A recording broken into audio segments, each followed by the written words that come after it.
In 1941, the exile of the Liangs entered its fourth year. They followed several academic institutions of the nationalist government to the village of Lijuang on the upper reaches of the Yangtze River.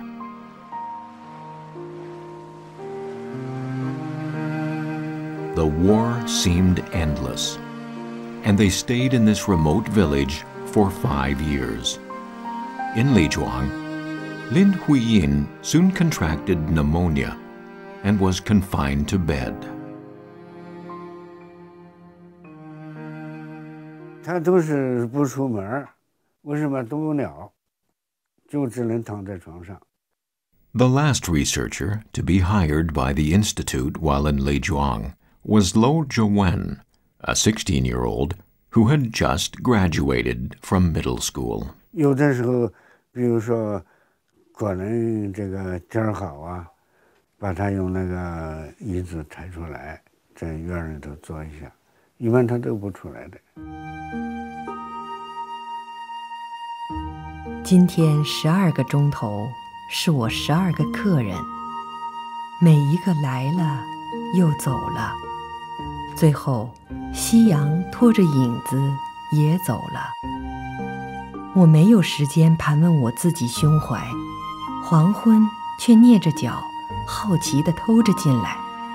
我说：“朋友，这次我可不对你诉说啊，每次说了伤我一点骄傲。” 黄昏黯然，无言地走开，孤单的、沉默的，我投入夜的怀抱。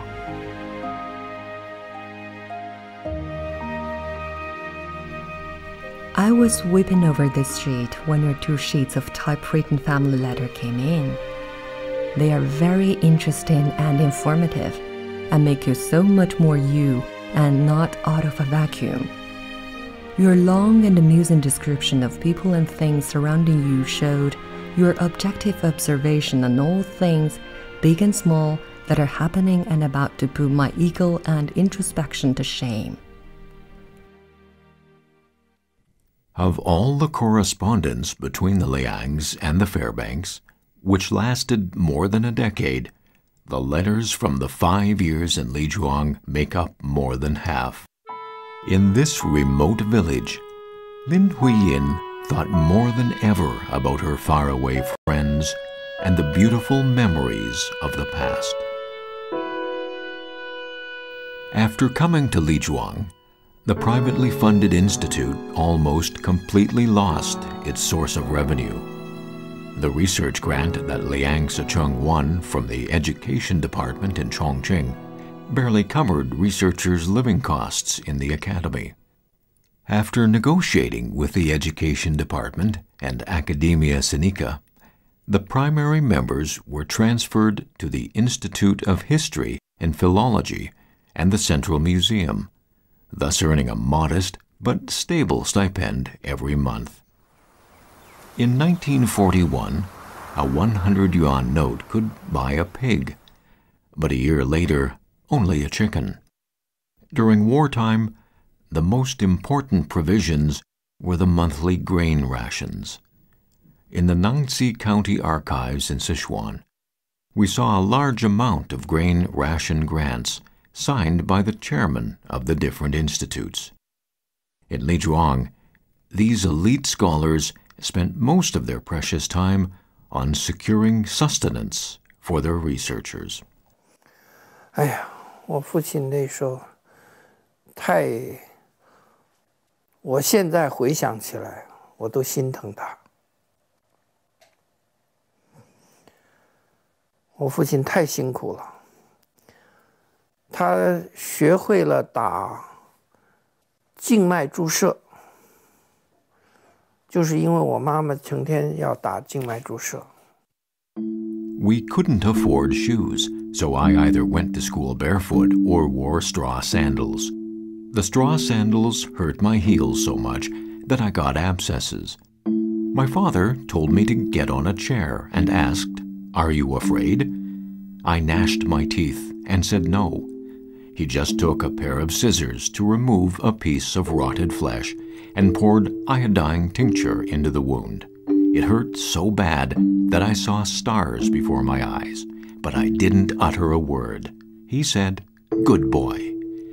During the war, Liang Sicheng doctored his son and wife in this way. Our two children very often look like slum kids in Dickens stories. His legs are so beaten and scarred that they don't look like legs at all. The museum in Lijuang has kept a painting Liang Sicheng gave his children that year. From the window of Long Tochun to the doorway of Lijuang. May we be able to have a bowl like this after the victory. Wilma Fairbank received this letter from Lijuang and learned about the condition the Liangs were living in. The paper is of all shapes and sizes, much of it thin, yellow, and decaying, the kind that might have wrapped bits of meat or vegetables brought back from the market. But all have in common that every inch is used. No empty space is afforded for margins or paragraphs, and the final page is often only a half or a third of a page, the rest cut off for other use. Then the number of stamps on the surviving envelopes makes one understand how costly correspondence. At the end of 1940, another scholar of the Institute of History and Philology came to Lijuang, the younger brother of Liang Sicheng, archaeologist Liang Siyong. Two great findings in the history of Chinese archaeology were made by Liang Siyong. He took part in the excavation of the capital of Yin soon after graduating from Harvard, and established the Chinese system of fieldwork in archaeology. Harsh outdoor conditions during the excavations inflicted upon him pulmonary disease. After he moved to Lijuang, all of his reports were completed from his sickbed. It was hard to survive in Lijuang, even more so with all the illnesses. Lin Huiyin and Liang Siyong both contracted tuberculosis. The Liangs were struggling.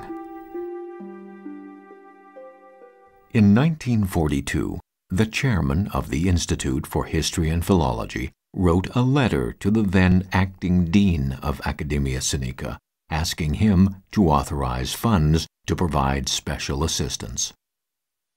Dear Jia Hua, I write about the matter of Liang Sicheng and Liang Siyong, the sons of Liang Qichao. Qichao left no material wealth, and his sons traveled thousands of miles in the provinces of Hunan, Guilin, Yunnan, and Sichuan, to the point of having nothing to eat and contracting serious illnesses. Would you inquire if Mr. Chen Boulay could support them? These descendants of Liang Qichao enjoy great academic repute both in China and abroad, but have now been confined here by illness. Normally, I don't approve of such things, but with the country and these people in particular in such a state today, please consider using your power to help them. Above all, don't tell others that the idea came from me. What do you think?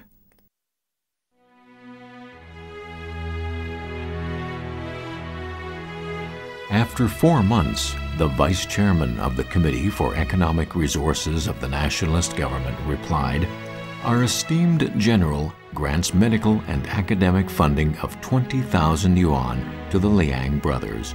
He ordered me to transfer the money to you." Lin Huiyin had mixed feelings upon hearing about this matter. Dear Sir, I was greatly surprised to receive the letter from the government, and I was both moved and ashamed as I read it. Today, many commoners like ourselves are in a forced exile.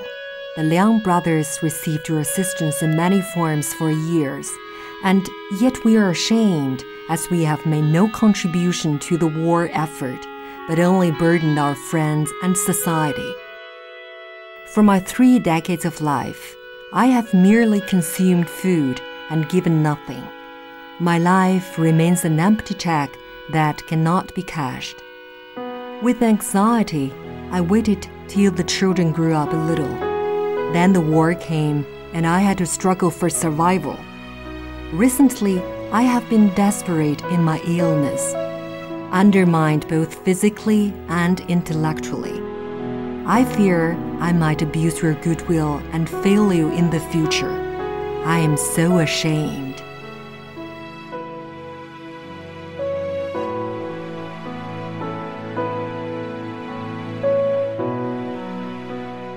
Li Zhuang, 1942. Fu Sunian sent relief to the Liang brothers in their illness and destitution.